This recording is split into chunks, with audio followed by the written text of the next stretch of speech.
Il était une fois, dans le royaume très spécial de Suresnes, un jeune chevalier blond, aux yeux bleus que l'océan, et au cœur aussi grand qu'une marmite de frites. Son nom, Elliot, mais ses amis l'appelaient parfois Élie le Brave ou le mangeur de saucisses légendaire. Il vivait avec ses parents, le sage Adrien et la douce Anne-Claire, dans un appartement plein d'amour, d'épées en plastique et surtout de saucisses. Grillées, fumées, à la moutarde, à l'ancienne. Il les aimait toutes. À ses côtés, quatre écuyers de confiance. Lenny, Léo, Sacha et Noah. Ensemble, ils formaient la fine équipe des chevaliers de la saucisse. Tous les matins, Elliot enfourchait son fidèle destrier, Miel, pour parcourir la campagne. Mais ce jour-là, quelque chose d'extraordinaire allait se produire. Alors qu'Elliot testait une nouvelle technique de roulade chevalière et s'était emmêlé dans sa cape en criant «Attaque de saucisse!», un pigeon arriva les raffoler. Alors que le petit Elliot se relevait, rouge de confusion, un bruissement d'ailes fit tourner les têtes. Le pigeon messager atterrit en trombe, ses plumes toutes hérissées. Alerte! Un dragon attaque le domaine de Vosgras, il brûle les arbres, fait fondre les glaces, et il a volé la réserve de frites du royaume. Elliot répondit alors. Par la saucisse sacrée! Il a osé voler les frites! Avant de partir, Elliot se précipita dans sa chambre pour préparer son sac de chevalier. Enfin, ses sacs, et sa valise, et le coffre de toit de la voiture, au cas où. Alors, voyons, il me faut mon épée qui brille, celle qui fait ching, ma cape anti-feu, enfin, c'est pas une serviette, c'est une serviette de plage, mais elle a des étoiles dessus, donc elle protège du feu. Mon casque, mon casque de pompier, par exemple, ou de chantier, ou mon casque de jardinage. Et bien sûr, ma réserve d'urgence de sautisses. On ne sait jamais. Sa maman s'agaça alors. Elliot, tu pars combattre un dragon ou déménager? Mais les deux, voyons, maman, on sait jamais. Si je dois m'installer dans sa grotte après l'avoir adopté, il me faudra bien des saucisses. Après avoir abandonné la moitié de ses affaires, dont un taille-crayon en forme de château fort et trois paires de chaussettes propres, Elliot était enfin prêt. Enfin, presque.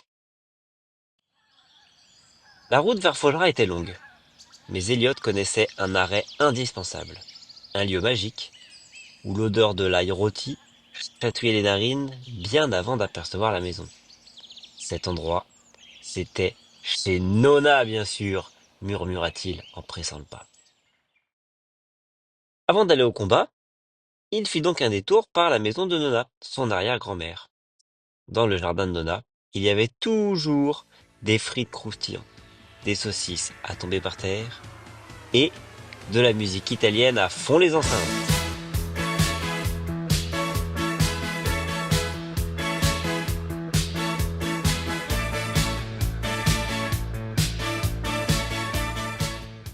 Ciao bello, Elliot, tu veux un petit plat de saucisses frites avant d'aller sauver le monde? Oh oui, Nona, et avec un peu de ketchup magique, s'il te plaît.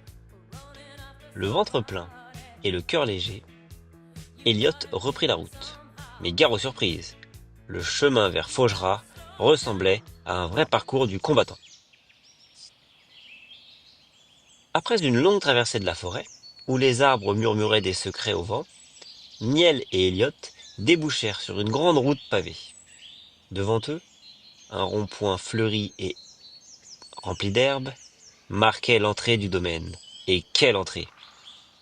Là se dressait la majestueuse maison de Faugeras.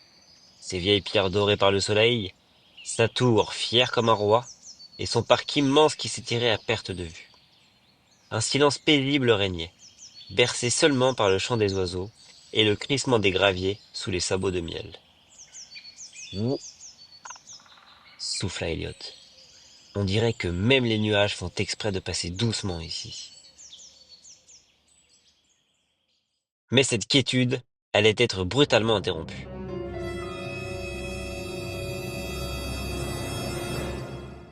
Un grondement sourd fit trembler les vitres, et soudain, un cri retentit du haut de la tour. À moi, les frites fraîches. Hurla une voix rauque. Elliot leva les yeux.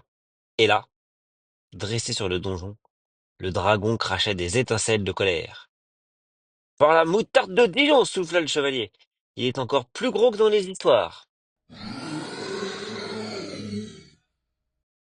Commença alors le combat entre Elliot le chevalier et le dragon. Humain, tu oses pénétrer dans l'antre de Croix terrible, je vais te... je vais te réduire en cendres. Wow! T'as vraiment une super voix de dragon, toi! Et tes écailles brillent trop au soleil. Hein? Tu n'as pas peur de m'égayer face à elle? Bah si, un peu, mais dis-moi, c'est vrai que t'as volé les frites du royaume? Parce que moi, les frites froides, bof, j'aime pas trop ça, hein. Je... Enfin oui, enfin non, enfin c'était pour les réchauffer un peu. Ah! Toi, t'es comme Nona. Tu détestes les frites tièdes. Mais donc, tu n'as pas du tout peur de moi? Bah, un peu, mais bon, vu que j'ai mangé chez Nona, bah, je suis imbattable. Finalement, au lieu de se battre, Elliot tendit au dragon une assiette fumante de saucisses frites. Le dragon fondit en larmes. Personne ne m'a jamais donné à manger sans crier comme tu le fais aujourd'hui. Depuis qu'Elliot avait dompté le dragon, enfin, surtout dompté son estomac, le domaine de Faugeras était devenu l'endroit le plus couru du royaume. Tous les matins, une file d'attente se formait devant la tour. Les enfants, pour les frites dragon, ultra croustillantes grâce à un petit coup de flamme. Les parents pour les pâtes à la carbonara volcanique, avec lardons grillés à point. Et même le roi, qui adorait son ragoût de sanglier, mijoté dans la gorge du dragon pendant 2 heures. L'hiver venu, le dragon se rendait encore plus utile.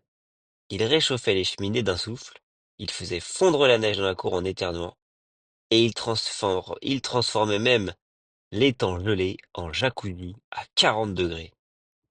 Après toutes ces péripéties, Elliot rentra triomphalement à Suresnes, où sa maman l'attendait avec un plat de pâte au pesto géant.